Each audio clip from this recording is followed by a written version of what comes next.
gentlemen, podcasting since 2005. You're listening to Gamertag Radio with your hosts, podcaster Hall of Famer Danny Pena, the always opinionated Paris Lilly, and from outside of the norm, Peter Toledo. This is Gamertag Radio.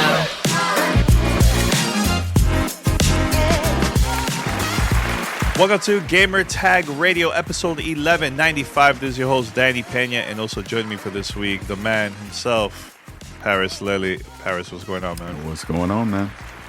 Everything's good, man. Very, very hyped. This month has been crazy with all these game releases, and we're going to talk about a couple of things of games that's coming out in the future too, man, later on in the episode, man. So very excited. Shout out to everybody that's on Twitch watching us, and for those who are listening from around the world here, listen to the podcast, man. And actually, Paris, before we continue, I see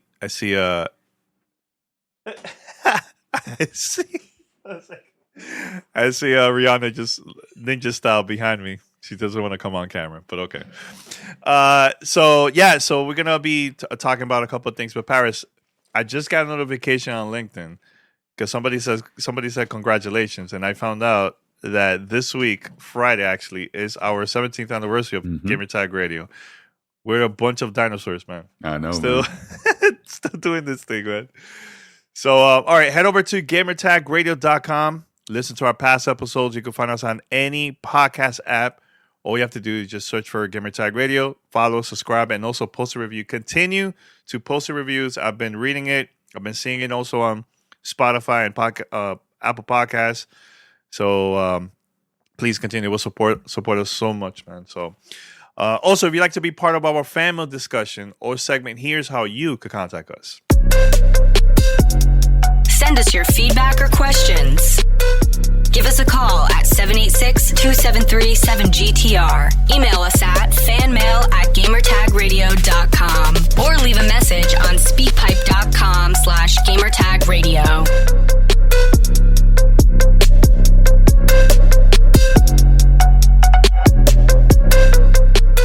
All right, so yesterday was FanFest at IGN. Shout out to the whole crew there. And during the stream, they had Kiki Wolfkill. She's the Halo executive producer and also works at 343 Industries. They had an interview with her about the series, and she says for the first time in 20 plus years, we're going to see Master Chief's face. I don't know how I feel about that, Paris. It's kind of strange for me, man. She said that, I'm going to read exactly what she said. She said, I think we set out to tell a character story and a personal story. And once we really got into what the story was, it became clear that you really needed to see the person in the armor and under the helmet. You will see his face, she confirmed. For some people, it's been a moment 20 years in the making. And for other people, it is something that feels very hard to imagine. We absolutely respect both sides of the fence. Those who really want to see Chief's face and those who really don't. But for the nature of the story, it felt really important to connect with Master Chief in a different way. And what that meant showing the face. Now, Paris, I personally don't like this idea. I know there's going to be a mix opinions about this. I don't know. I just love the whole mystery behind not showing Master Chief's face, man. Do you feel the same about this, or are you curious how they're going to pull this off during the series next month? Yeah, I mean, I had even tweeted about this yesterday when the news came out. Yeah, I'm not a fan of it. I would rather, be it in the game, obviously, or on television or in a movie, I don't need to see his face. Part of the appeal of it is always having that mystery of not seeing him, because it started off, obviously, in the game is you are Master Chief in that sense. And I understand it's evolved over time. Like even now with Halo Infinite, this is probably the most that Master Chief has actually spoken and evolved as a character, in the entire series. I get it. I don't know. It's just, for me, I just feel like you're taking away from the mystique of Master Chief by doing that, because for me anyways, I'm just my opinion, by revealing his face in the TV show, I'm always going to kind of relate that to the game moving forward. So I would personally rather them not reveal his face and just leave it as is.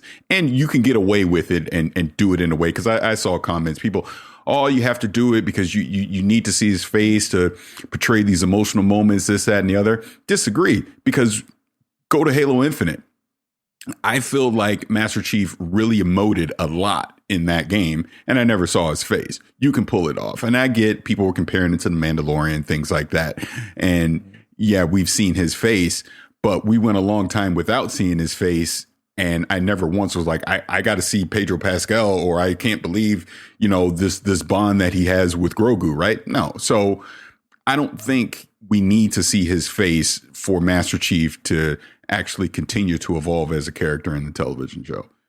Yeah, and I agree. There was moments in Halo Infinite that it got emotional, man, in there without seeing his face. So exactly. I totally agree with you about that, man. So, and I think they're doing this because of the whole audience, man, the different audiences they're trying to get, man.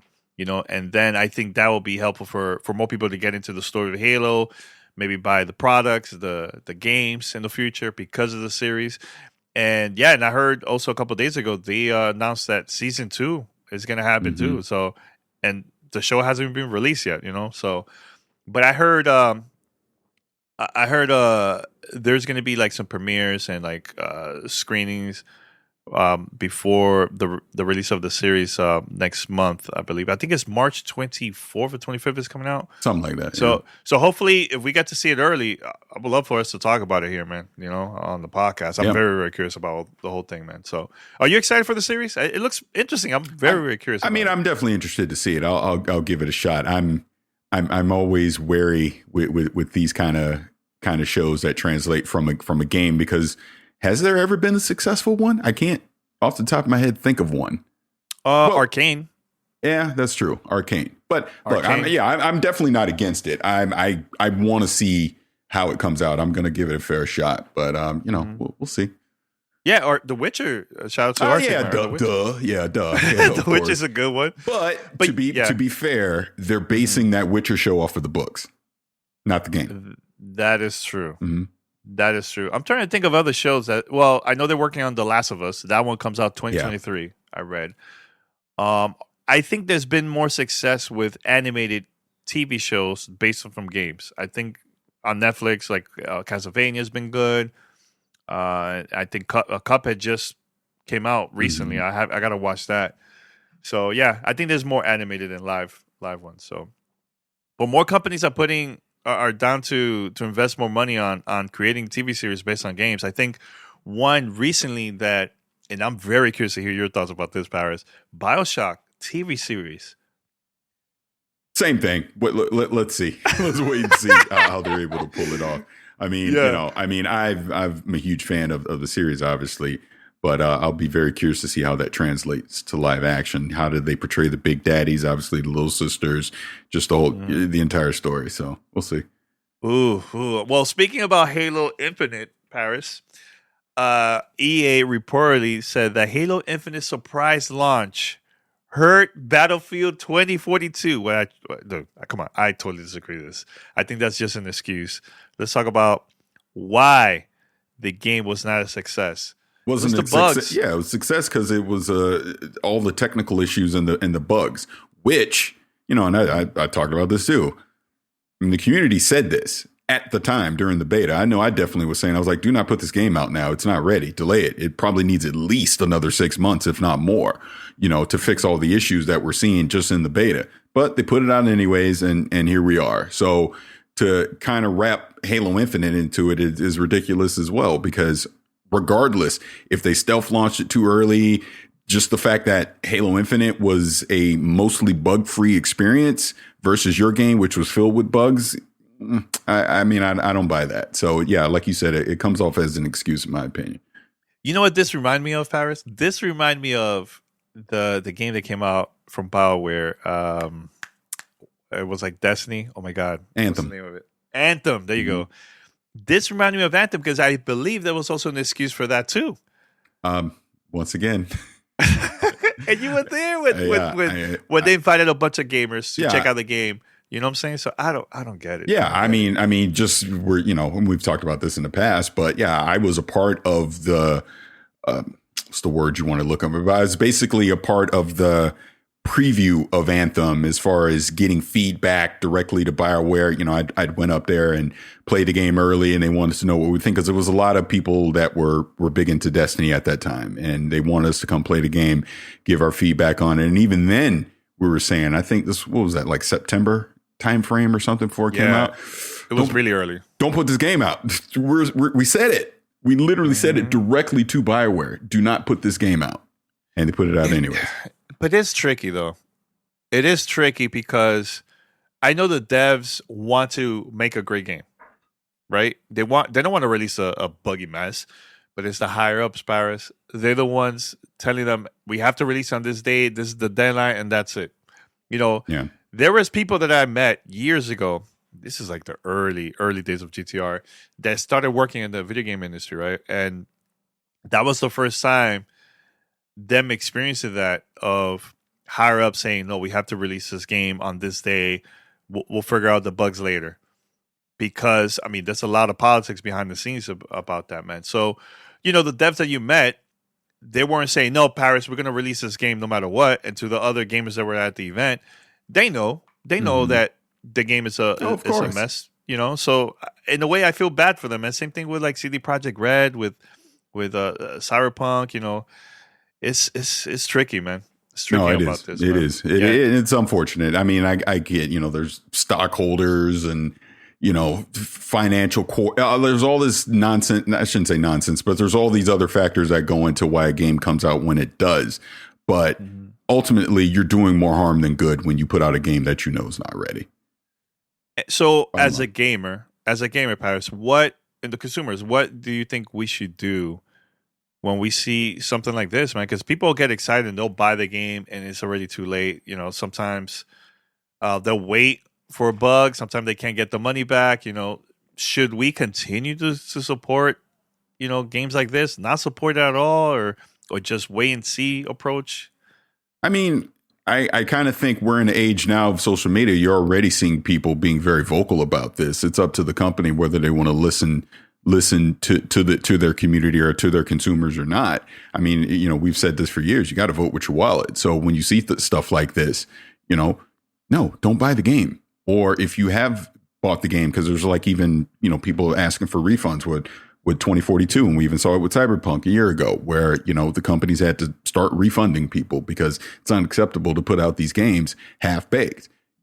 I'd rather a game like, I'm sure we'll talk about more about Cyberpunk in a second. I would rather Cyberpunk launch right now versus have come out in December 2020. All the goodwill and everything that CD Projekt Red had built up, was lost because they rushed that game out when it shouldn't have been out, right? We're seeing this with the Battlefield series. Now this is 2 Battlefields in a row that was rushed to market and shouldn't have come out when it did. You're doing more harm than good. I mean, Microsoft, thankfully, was smart enough to say, you know what, let's delay this thing a year. And, Halo Infinite still has its issues, right? Let's not get that twisted. But I don't even want to imagine what that game would have looked like if it came out in 2020, compared to now, right? So this is the result that you get. Again, Anthem, we talked about that never should have come to market the way that it did either. So what's going to start happening is, people are just going to stop supporting these companies and these games because there's way too many other options out there that people could be playing. Yeah, and I was thinking about this the other day, Paris. I think games like No Man's Sky and Cyberpunk 2077 completely change everything for consumers, right? Now people are being even more vocal on social media, that even the media, major mainstream media, has been picking up the conversation, what people have been saying online. And I think it's important for us to be vocal about these things. And like you said, vote with your wallet, man. If there's something you just don't like, don't agree, don't buy it. Do you feel like those games change everything when it comes to like the consumers being very picky more than ever on buying games?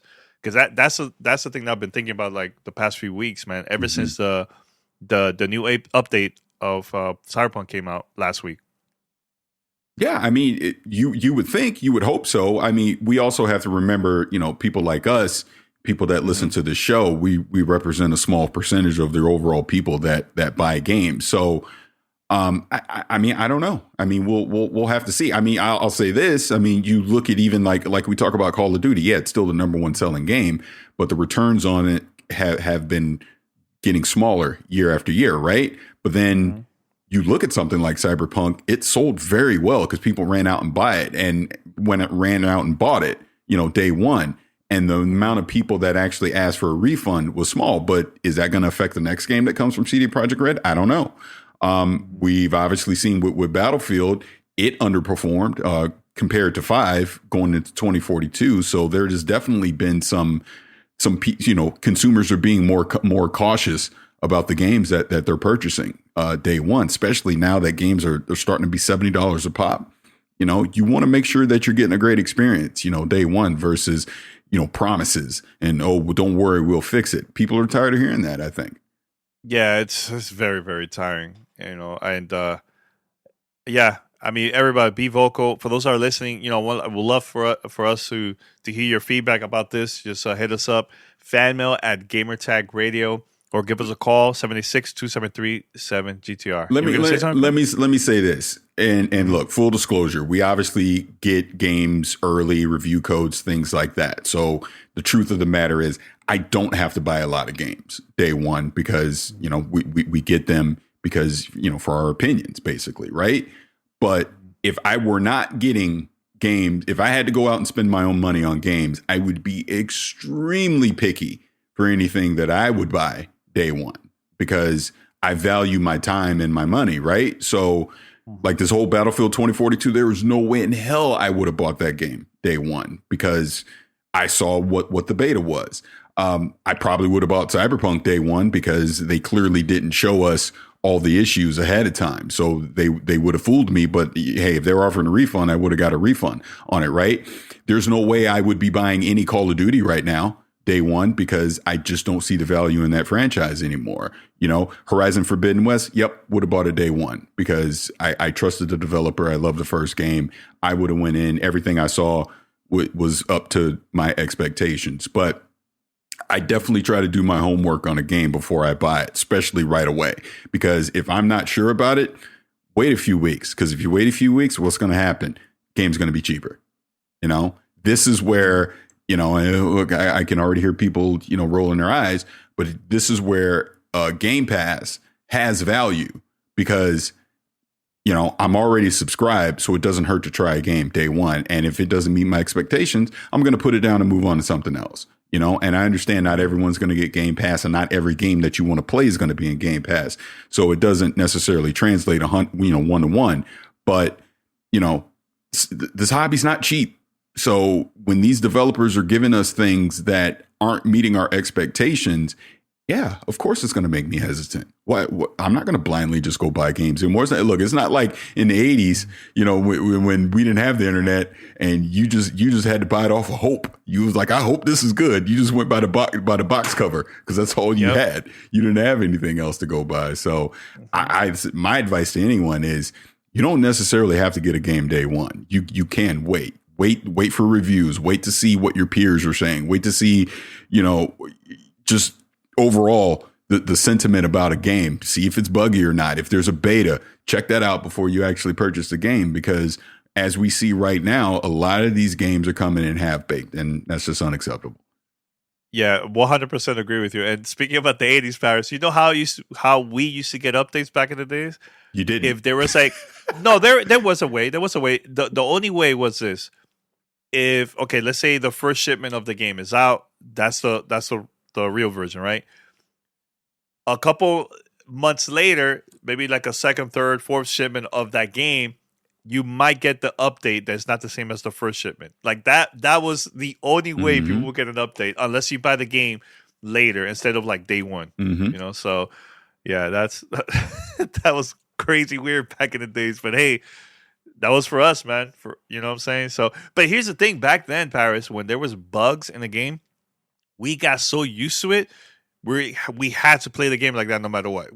there was no way for us to make those changes and make it even better. Like there was a time where people bought, let's say, Mike Tyson Punch Out, right? And when Nintendo decided to remove Mike Tyson from the game, they removed him, but that was like later in the future. If you rebuy the game, he wasn't there anymore. It was like a totally different character. I think it was what, Mr. Dream, I think it was called. Yeah, Mr. Dream. Yep. Yeah. So yeah, it was very complicated back in the days. Or even when you play a game like Super Castlevania for Super Nintendo, right?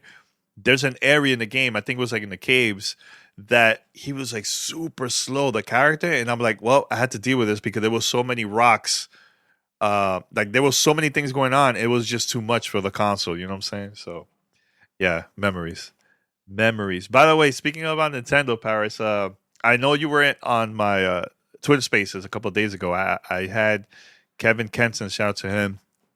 Cool YouTuber, man. Great content. He always releases about Nintendo. So we were talking about the announcement last week about Nintendo announced that the 3DS and also the Wii U eShop is going to get shut down in March of 2023. So controversy is pretty bad. People have been being really, really vocal about this, man. But I know that the Video Game History Foundation criticized Nintendo for being, and I quote, destructive toward video game history due to this news of the store closures, man. I released an episode last week. Make sure to download it. I said my piece about this, man. As a Nintendo fan, it's very disappointing hearing this news. This has been happening multiple times from Nintendo. I would like to get your quick, opinion about this, Paris, as a fan of Nintendo. Do you get frustrated when you hear news like this, that the eShop is getting shut down? It's going to be kind of hard to find these games online, man, in the future. Yeah, I mean, yeah, because it goes back to why you see there's an audience out there that prefers physical copies of games, right? Because the fear is that these digital stores can go away at any moment without warning, and you have no way to be able to basically catalog or keep these legacy games that you may have purchased or want to redown. You get what I'm saying, right? But it's so yeah, and we joke, Nintendo's Nintendo. They keep doing this to us, and we're dumb enough to keep buying their games. But at some point, obviously PlayStation flirted around with that as well. With it was the Vita store, right? I believe. Yep. We keep saying that, Microsoft is doing this great thing because, they're committed to keeping all their legacy titles on there. But what if one day they decide they don't? What are you going to do? What if Steam decides, you know what? We're out. All those things gone. I mean, we're clearly seeing right now with Google, with Stadia, to anyone that's invested in those games in their digital store, it's about to go away, whether you like it or not. I will be shocked, honestly, a year from now if the Stadia store is still a thing. So what happens to all those games? What are you able to download them? How are you going to play them? So yeah, it is frustrating to see something like this because you're in a way literally just renting a license that can be revoked at any point. And there's very little you as a consumer can do about that to get any of these things back. So I get it. And the spaces that you did was pretty spot on. Yeah, my question to you though, Paris, like, when was the last time you bought a physical game? Because dude, it's been years. It's funny. Bringing Cyberpunk back into, and I didn't buy it. CD Projekt Red gave it to me, but CD Projekt Red gave me a physical copy of Cyberpunk for the Xbox. That is literally the quote unquote only next gen physical copy I have. Everything else I have is digital. I would say, wow, the last physical copy I bought, it might be Horizon Zero Dawn. Really? Yeah. I think because Switch games, I guess I've been buying. So if you want to count Switch games, yeah, I've bought Switch physical copies of Switch games, like Mario Odyssey as an example. But I think like on PlayStation or Xbox, I'm pretty sure it's Horizon Zero Dawn was probably the last physical copy that I bought. You know what? I'll tell you my last two physical games that I bought. Spider-Man, your first Spider-Man PlayStation 4, and also Marvel Odyssey. There was a special for Prime subscribers that I think they had like a discount. And I think that's what it was when they were doing all that, you could get it cheap. And I think that's what it was. Yeah. But I miss those days where, you get to go to the store. It's a big land of people just waiting, for the game or for the product to come out, I miss those days, man. Now everything I just buy it digitally and just download and everything like that, you know what I'm saying? But man, Nintendo. Oh, Nintendo. Making it harder, man. All right, Paris, and I know you're super excited about this, man. Destiny, the Witch Queen is coming out on Tuesday. I really don't know much about the expansion. You don't have to explain everything, but my question to you, as a person that haven't really been playing Destiny very long time, Destiny 2, what is it that got you excited about the expansion, man, on this time around? Because long time, this really is a spiritual sequel to The Taken King in a way. Because this is Oric's sister, but Sabathun, the Witch Queen. And they've been building up this story over the past probably really couple years leading up to this moment where Sabathun finally 100% reveals herself. And you're now going to go to her throne world and just her impact throughout the whole quote unquote Destiny universe right now, because the Hive, she's basically taking the light, and the Hive is going to start being able to wield the light and use it against you. So it's, and again, I'm not trying to deep dive into it too much, but it's exciting. Like the way I've been telling you for a while is, to me, this is really Destiny 3, even though this is still Destiny 2. To me, this is Destiny 3. Just some of the weapon crafting things that they're doing. They're leaning way more into RPG aspects of the game. I'm excited for it. I'm really excited to jump in and play. Obviously, there's going to be a new raid, they're going to new dungeon, things like that.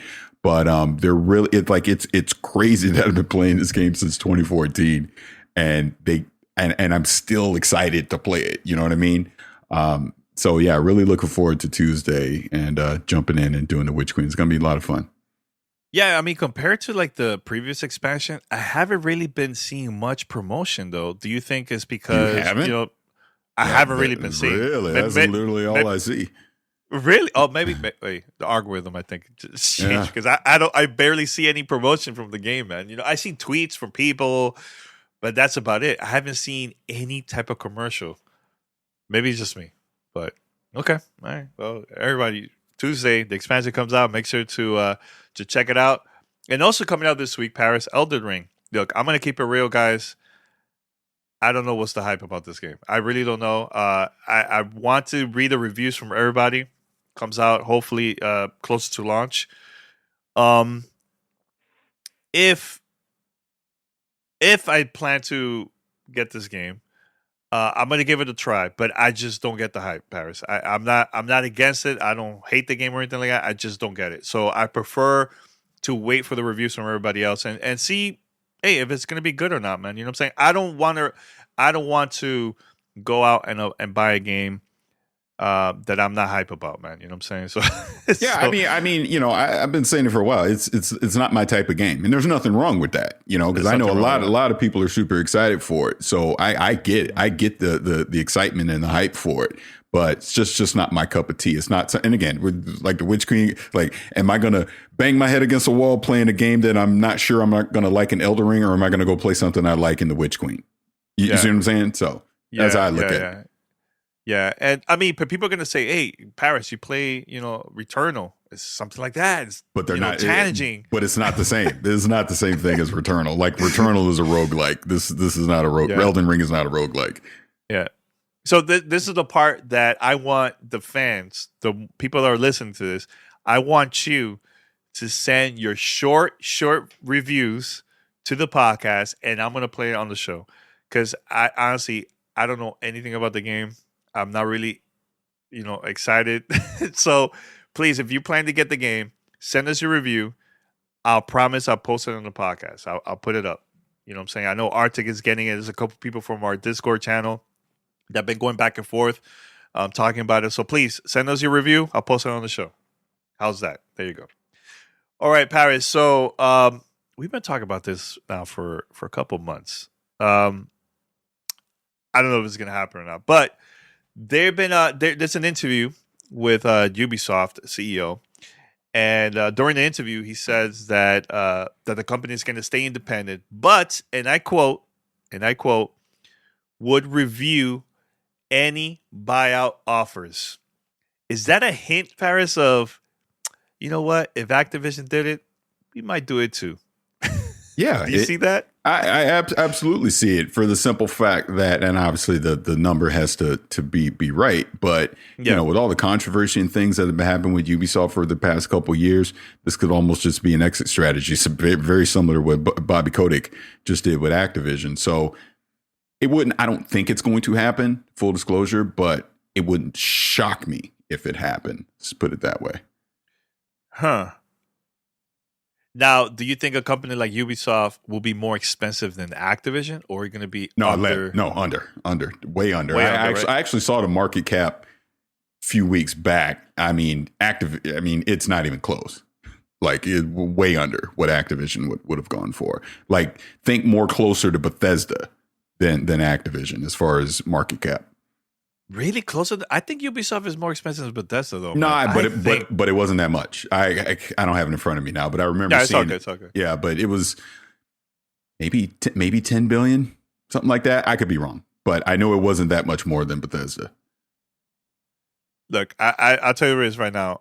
I don't see Microsoft making this move anytime soon, because they want Activision to go through. If they start buying more companies left and right, more studios, that's when I think there's going to be a pause. Like, no, okay, this is too much. That's what I think. Do you agree with that, Paris? Yeah, I just looked it up. Sorry. I was right. 10 billion. 10 billion. Wow. Yeah. Wait, how much was Bethesda? Was 7.5. 7.5 billion. Matter of fact, I'm looking right now. As of February 18th, 2022. Their value is 6.4 billion. Their market cap right now. And it's gone down because it was in the sevens.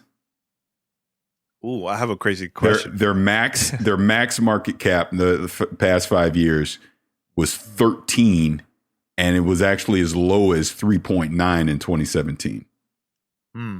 Yep. My question to you, because I think this might happen. I'm not saying, just one of those like crazy theories from us. So I heard that Apple is getting into the video game industry, right? Mm-hmm. They're getting into the video game business. I mean, and they're working on a new console from Apple. And I believe, and this is what I read online, is that they're trying to recruit people from different companies, especially from Xbox, to also join the team and help work on this project.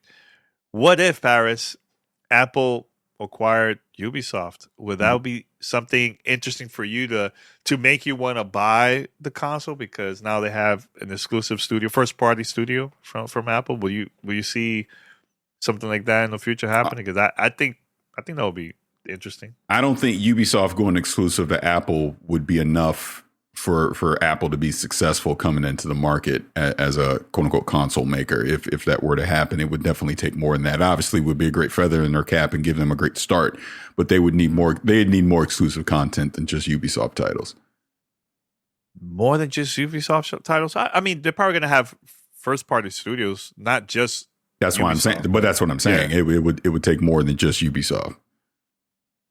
So no Tom Clancy, no Assassin's Creed, Avatar, and all that. No, that's not enough. Which would be interesting. Well, yeah, it would take more, in my personal opinion. Yeah.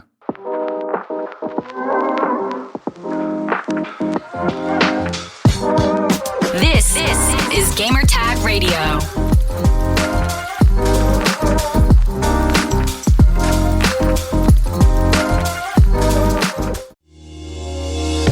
You're listening to Gamertag Radio.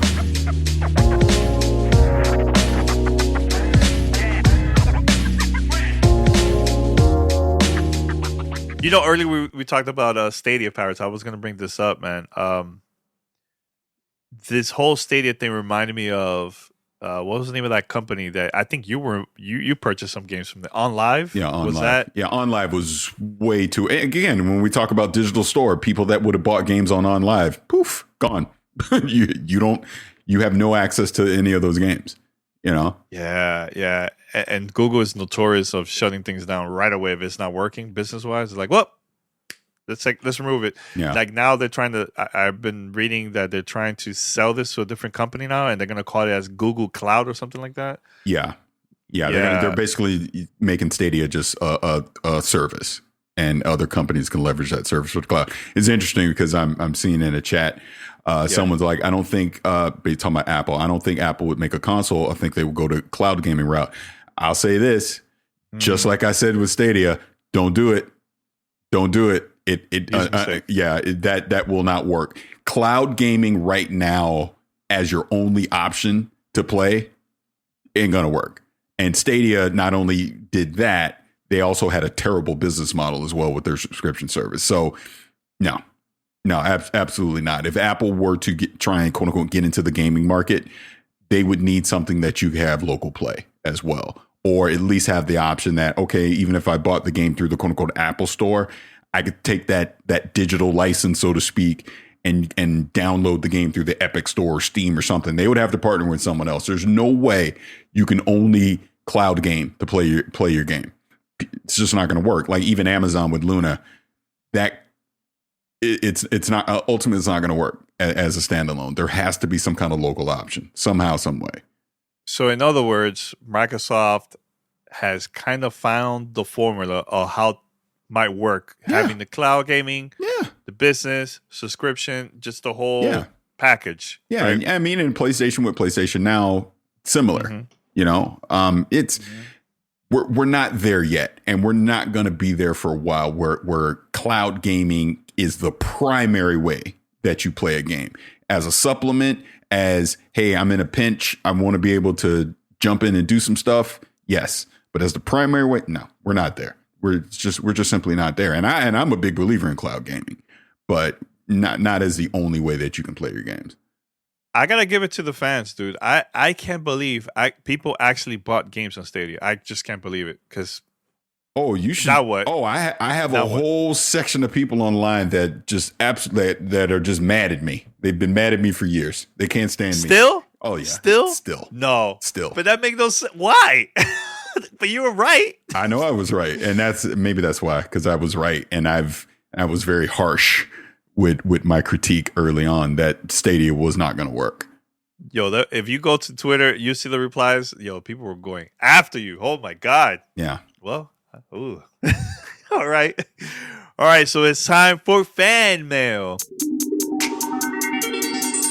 Fan mail at gamertagradio.com.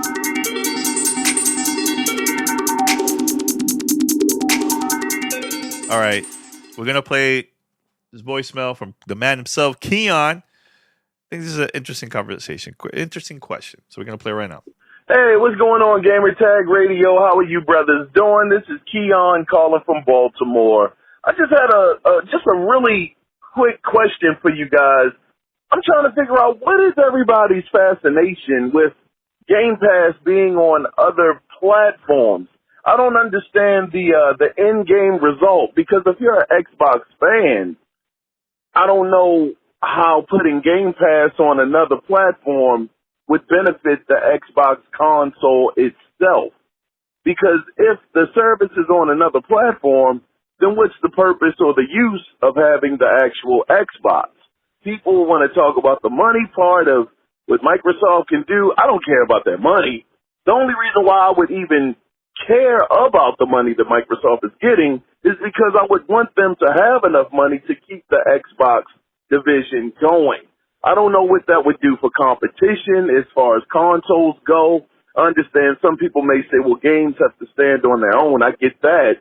But what does that do for the competitive side of console gaming? You know, with one leaving the space and leaving maybe two, you might not get as much innovation. So, again, what's the end game with this? I don't understand why people are wanting this to happen. I don't see how this would push gaming forward. But I would love to get you guys' opinion on this. And with that being said, you guys have a good day and take care. Bye-bye. Yeah, but shout out to Keon. Thank you so much for sending the voicemail. You know what's the end game? More subscribers equals more money for the company. That's what it is. The industry has been changing for the past decade or so.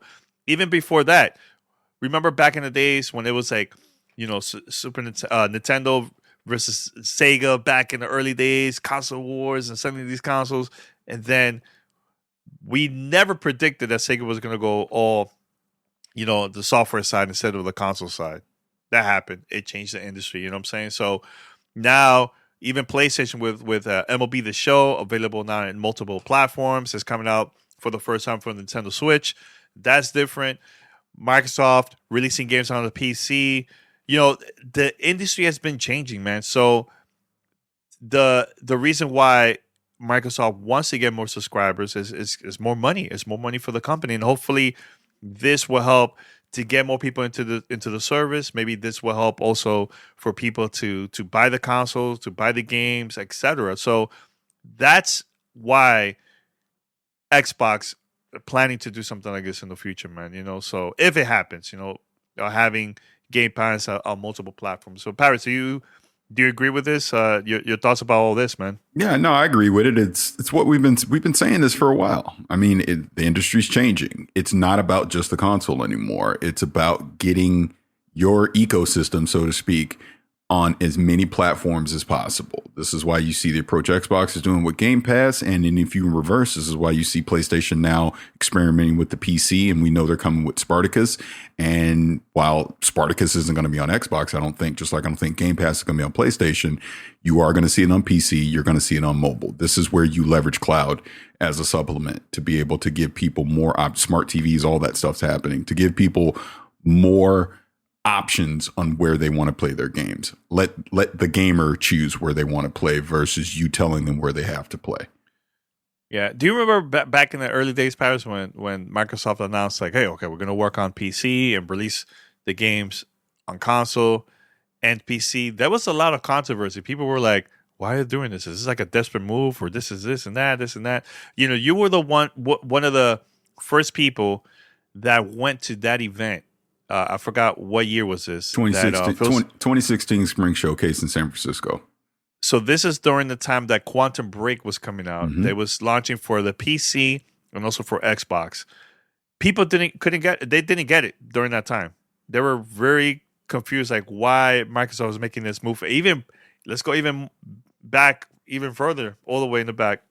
Years ago, when Shadowrun came out, I think that was the first game that was available crossplay for the first time, PC and console. And again, people during that time didn't get it either, man. So do you think people are just not used to all this stuff, or they're kind of confused about the business side, releasing multiple platforms, or what? Yeah, it's change. It's different. It's not what we've been used to the past, honestly, 40 years of gaming. So now that's changing, like we said, showing, ecosystems on multiple platforms, cross-play across the board for all these games, when it comes to multiplayer stuff. It's just evolving. And I think from a consumer standpoint, you should want this to happen because, again, it puts you in control of where you play versus the publisher telling you where to play. So, yeah, I'm all for it. Yeah, totally agree. Same here. I think this is going to open the doors for more people to get into gaming, man. In different ways. Well, that's mobile, the point. Yeah. Console, yeah, or even TV. You just get a controller, playing. That's it. You're good. But you can do that right now. Like I could literally walk around my living room right now, fire up the GeForce Now app on my LG OLED, Bluetooth with the controller. I can play. You can do it right now. So this is the future. This is where it's headed. Yeah. I can't wait. Can't wait for the future, man. So, all right, we're going to wrap it up here, guys. Thank you for listening to episode 1195 of Gamertag Radio, 17th anniversary this week on Friday, I believe. That's the 25th of February. So I just want to say before we wrap it up, thank you to everyone that still been supporting GTR, still listening, watching us on Twitch, following us on Twitter, everywhere, man. It means a lot to us. We've been, having a blast with this, man. Look, we've been very, very busy with personal stuff. But we try our best to release our weekly episodes as much as we can, man. So thank you for the support, everyone, man. Paris, you want to say anything else before we wrap it up? No, just co-sign everything you're saying, man. All right, that's awesome. All right, everyone, head over to gamertagradio.com. Listen to our past episodes. You can also find us on any podcast app. Make sure to post a review. Just search for Gamertag Radio. We're there. Super easy. It takes a few seconds of your time. Go for it. Review, and follow us too. Now, if you'd like to be part of our family discussion, here's how you could contact us. Send us your feedback or questions.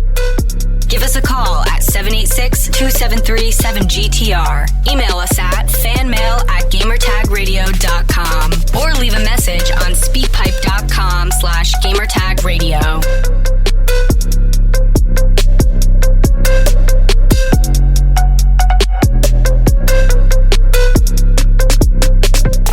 All right, guys, I'm planning to be at DICE. It's not a major industry event. It's very, very small. It's a summit. I'm probably going to be recording some content over there from Las Vegas, so stay tuned for that. And until next time, guys, we're out. Peace.